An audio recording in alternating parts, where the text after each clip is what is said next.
Okay, so with this exercise, we're doing a floor press with a band, but we're getting our abs involved by flattening our low back into the ground, lifting our legs up, maintaining this position as we perform a floor press.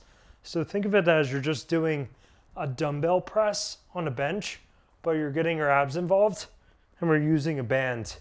So with the band, have it set up around the middle of your shoulder blades, hold the band, have it wrapped in your hand right in between your thumb and your index finger. Get set up. The easier it is when your legs are higher. The lower your legs are, the harder it is.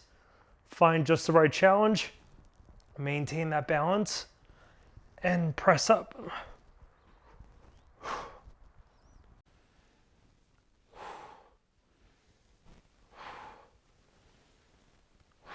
Okay, so with this exercise, I have a band anchored under my foot. I'm holding it with both hands because I think it helps with balance. And I'm getting a lot of really good tension, so I'm definitely working the leg that I'm standing on. Now we're gonna balance on one leg. We're gonna stay strong through our arms and our shoulder blades to help keep our chest up and make sure that we're only hinging at our hip while balancing on one foot. Hinge that hip back, push your butt back, keep your chest up, stay well aligned. Now, drive through that heel, push your hips forward, and then repeat. So you should feel your glutes, your hamstrings, that entire right leg working. And it's gonna feel the hardest at the top here when there's the most tension on that band. Stay strong through your upper body so that you're keeping good form.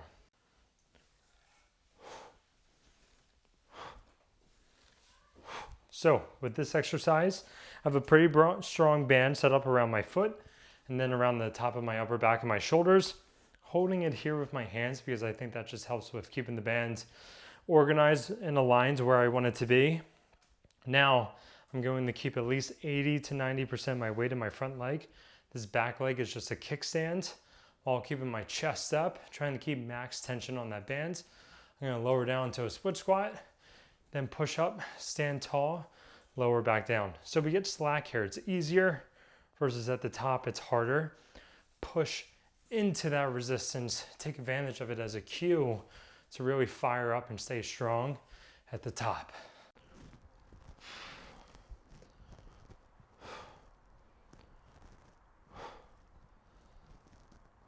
Okay, so with this exercise, we're set up in a long sitting position, have a band wrapped around the bottom of my feet.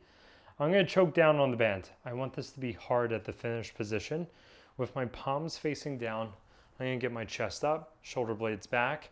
Then I am going to drive my arms back and out to the side, my elbows, okay? I'm trying to get my elbows high, at least shoulder height. And then I'm going to drive everything back, finish in this position, get up as high as I can, basically pulling back towards my face. Okay, so this is it in real time. Let me just get this set up better around my heels. And now we're going. I want it nice and strong. Pulling back. You should feel the back of your shoulders and your shoulder blades working with this exercise.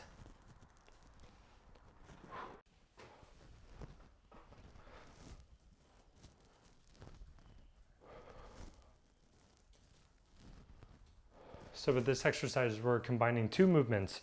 We're doing a bicep curl with the bands, as well as we're going into a shoulder press with our palms facing us. It's almost like a serratus press, I want to call it. So start with the band anchored under your foot, start standing tall, shoulder blades back, arms hugged against your body. Perform this bicep curl. Now from here, while keeping your palms facing you, staying nice and tall, drive your arms up overhead, drive your elbows forward, fight the urge to flare out like this, keep them in, and then you're gonna really feel your serratus and the muscles under your arms working. So again, it looks like this here.